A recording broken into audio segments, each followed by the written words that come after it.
रूहानी ताकतें हमारे आसपास हमेशा मंडराती रहती है। उनकी एक अलग ही दुनिया होती है जो वास्तविकता में तो दिखाई नहीं देती, लेकिन कुछ घटनाओं से महसूस जरूर होने लगती है। ऐसी ही एक हवेली के भूत की कहानी है। दरअसल एक पुरानी हवेली है जिसमें कई साल पहले राजा महाराजा रहा करते थे, लेकिन अब वह वीरान पड़ी है क्योंकि उन राजाओं के वारिस विदेश से बाहर जा चुके हैं। हवेली की हालत जर्जर हो चुकी है। अब उसे मरम्मत की ज़रूरत है। इसके लिए शासन के नोटिस के अनुसार संपत्ति के मालिक को सूचित किया जाता है। कुछ दिनों में पूर्व राजा के वारिस में से एक लड़की हवेली में अपने बच्चे के साथ दाखिल होती है, जो कि उस जमाने के राजा के नाती की लड़की थी। उसका नाम उर्मिला था। उसके पति की कार एक्सीडेंट में मौत हो चुकी थी। अब वह विधवा हो चुकी है, लेकिन उसके पास उसका एक बेटा जो 8 वर्ष का है और वह अपनी माँ के साथ हवेली आया है। हवेली बहुत ही विशाल थी, इसलिए उसकी साफ सफाई के लिए कई मजदूर बुलाए गए, जिन्हें चप्पे चप्पे की सफाई करने का ठेका दिया गया। किसी को नहीं पता था कि हवेली के कोने कोने में कितने खूनी रहस्य छुपे हुए हैं। उर्मिला के आने के बाद हवेली की हवा रूहानी होने लगी थी। ऐसा लग रहा था मानो कोई वर्षों से इंतजार कर रहा था इस हवेली के वारिस का। एक रात उर्मिला अपने कमरे में अपने बच्चे के साथ सो रही होती है। अचानक उसके खिड़की से एक पक्षी टकराकर मर जाता है। यह घटना अपने आप में असामान्य थी। पक्षी टकराते ही उर्मिला की नींद खुल जाती है और जब वह लाइट जलाकर देखती है तो डर से चीखने लगती है, क्योंकि उस कमरे की खिड़की से एक पक्षी फंसा हुआ था और उसके शरीर से खून बह रहा था और खून की बूंदें फर्श पर गिर रही थी। नज़ारा इतना भयानक था कि वह अपने बच्चे को उठाना नहीं चाहती थी, लेकिन उर्मिला हिम्मत करके उस पक्षी को खिड़की से बाहर फेंक देती है। लेकिन इसके बाद उसे रात भर नींद नहीं आती और वह सुबह तक जागती रहती है। दरअसल वह जानना चाहती है कि यह किसी की शरारत तो नहीं। सुबह होते ही वह अपने यहाँ काम कर रहे मजदूरों से जाकर कहती है कि रात को मेरे कमरे की खिड़की पर कोई पक्षी आकर टकराया था और तुरंत मर गया। क्या तुम लोगों में से किसी ने यह हरकत की है? क्योंकि पक्षी खुद ब खुद तो खिड़की से नहीं टकरा सकता। मजदूर कहते हैं, नहीं, हमने तो खिड़की से नीचे किसी पक्षी को मरा हुआ नहीं देखा। हम तो अभी वहाँ से चले आ रहे हैं। और जब सभी जाकर देखते हैं तो वहाँ वह पक्षी नहीं होता। उर्मिला घबराने लगती है कि यह क्या, यहाँ तो पक्षी होना चाहिए या कम से कम खून की कुछ बूंदें दिखनी चाहिए, लेकिन यहाँ पे पक्षी का एक पंख तक नहीं पड़ा हुआ है। उर्मिला सभी मजदूरों को कहती है कि हवेली में बहुत सी कीमती चीज़ें और मूर्तियाँ हैं, संभाल के सफाई करना। मजदूर अपने अपने काम में लग जाते हैं। उर्मिला अपने बच्चे के साथ कमरे में टीवी देख रही होती है कि अचानक हवेली की छत से एक मजदूर नीचे गिरता है। उर्मिला को अचानक लोगों की आवाज़ सुनाई देती है। वह भागकर खिड़की से नीचे देखती है तो एक मजदूर की लाश पड़ी होती है। उर्मिला कमरे से नीचे आती है और इसके गिरने का कारण पूछती है। लोगों के जवाब अलग अलग होते हैं। कोई कह रहा होता है कि इसने खुद आत्महत्या की है और कोई कह रहा था कि यह गलती से गिर गया है। सभी के दावे अलग अलग थे, लेकिन उर्मिला को कुछ अनकही बातें सुनाई दे रही थी। उर्मिला के कान में अचानक एक आहट के साथ आवाज़ आती है, अपने बच्चे को बचा सकती है तो बचा ले।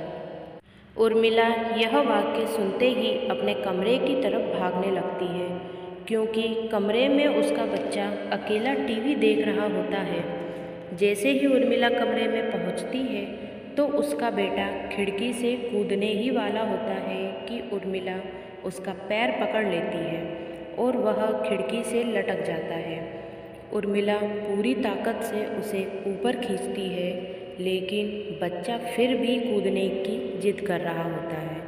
उर्मिला किसी कदर अपने बच्चे को काबू में करती है और कमरे के बाहर आ जाती है और वह मज़दूरों से पूछती है, बताओ क्या है हवेली में, क्योंकि ये बच्चा तो ऐसा कर नहीं सकता और अभी यह सब जो हो रहा है कुछ अलग ही चल रहा है।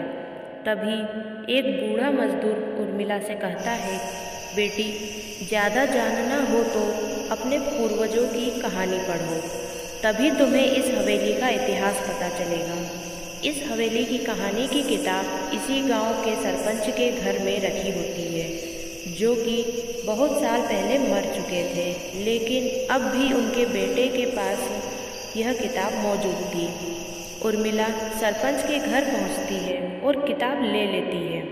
किताब पढ़ते ही उसे पता चलता है कि इस हवेली में एक नौकर नौकरानी भी थे, जिनके बीच बहुत प्यार था और वह कई सालों से हवेली की सेवा कर रहे थे। लेकिन एक बार रानी के शाही गहने चोरी हो गए और उसे शंका में राजा ने नौकरानी को चोरी की सजा दी और उसे जिंदा दफना दिया। उसके गम में उसके पति ने भी अपनी जान दे दी और उसके 1 महीने बाद ही उस राजा ने अपनी ही तलवार अपने गले में घुसाकर आत्महत्या कर ली। उसके बाद छोटे मोटे हादसे हवेली में होने लगे, जिस वजह से यह हवेली हमेशा के लिए बंद कर दी गई। कई सालों के बाद वहाँ कोई आया है, जिससे वहाँ रहने वाली आत्माओं को मौका मिल गया फिर से बदला लेने का। उर्मिला हवेली का रहस्य जानकर यहाँ से जाना चाहती है, क्योंकि उसे अपने बच्चे की चिंता है। इसलिए वह रात में ही कार लेकर एयरपोर्ट के लिए निकल जाती है। अचानक रात में उसकी कार का एक्सीडेंट हो जाता है और कार पलट जाती है, लेकिन दोनों को कोई नुकसान नहीं होता है। उर्मिला अपने बच्चे को बाहर निकाल लेती है और सुनसान सड़क पर भागने लगती है। रास्ते में उसे एक कार आती दिखाई देती है और कार रोकने के लिए उर्मिला सड़क के बीच में खड़ी हो जाती है और अपनी मदद के लिए चिल्लाने लगती है। तभी अचानक कार वाला आकर कार का ब्रेक लगा देता है। उर्मिला पास जाकर देखती है तो उसकी हिम्मत बढ़ जाती है, क्योंकि यह एक पुलिस ऑफिसर होता है। उर्मिला हड़बड़ाहट में अपनी बात कहती है और रोने लगती है। पुलिस ऑफिसर उन्हें अपनी गाड़ी में बैठने को कहते हैं और रोड में जाने लगते हैं। रास्ते में एक बूढ़ा सड़क पर जा रहा होता है और इसकी कार के सामने आते ही रोड पर गिर जाता है।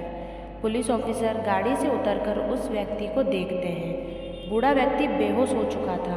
पुलिस ऑफिसर उसे गोद में उठाकर अपनी गाड़ी में पीछे बैठा देता है और अस्पताल के लिए चलने लगते हैं। अचानक उस बूढ़े व्यक्ति का हाथ पीछे से पुलिस ऑफिसर की गर्दन तक पहुंच जाता है। पुलिस ऑफिसर छटपटाने लगते हैं और अचानक गाड़ी का ब्रेक लगा देते हैं। गाड़ी की स्पीड कम होने की वजह से कार वहीं खड़ी हो जाती है और ऑफिसर अपनी गन निकालकर बूढ़े व्यक्ति की तरफ निशाना लगाकर गोली चला देते हैं। बूढ़े के सर में गोली लगने से भी उसकी जान नहीं जाती। उर्मिला और पुलिस ऑफिसर दोनों समझ चुके थे कि यह कोई भूत है। भूत को देखते ही उर्मिला अपने बच्चे को लेकर बाहर निकल जाती है और इसी बीच पुलिस ऑफिसर भूत की पकड़ से अपने आप को छुड़ाने में कामयाब हो जाते हैं। पुलिस ऑफिसर के बाहर निकलते ही तीनों बाहर रोड से भागने लगते हैं और कुछ देर भागते हुए उन्हें सड़क के किनारे जगमगाती लाइट्स दिख रही होती है। पुलिस ऑफिसर उर्मिला से कहते हैं कि मैडम, यह एयरपोर्ट है, जल्दी चलिए। उर्मिला अपने बच्चे को लेकर एयरपोर्ट के अंदर पहुंच जाती है। एयरपोर्ट के अंदर पहुंचते ही उर्मिला की जान में जान आती है, क्योंकि पुलिस ऑफिसर की बहादुरी की वजह से उसके बच्चे की जान बच गई थी। लेकिन हवेली में भूतिया ताकतों का आधिपत्य अभी तक बना है और इसी के साथ हमारी खूंखार भूतिया कहानी खत्म होती है। सो दोस्तों, अगर आपको कहानी पसंद आई हो तो लाइक कीजिए, शेयर कीजिए और सब्सक्राइब कीजिए। Bye bye.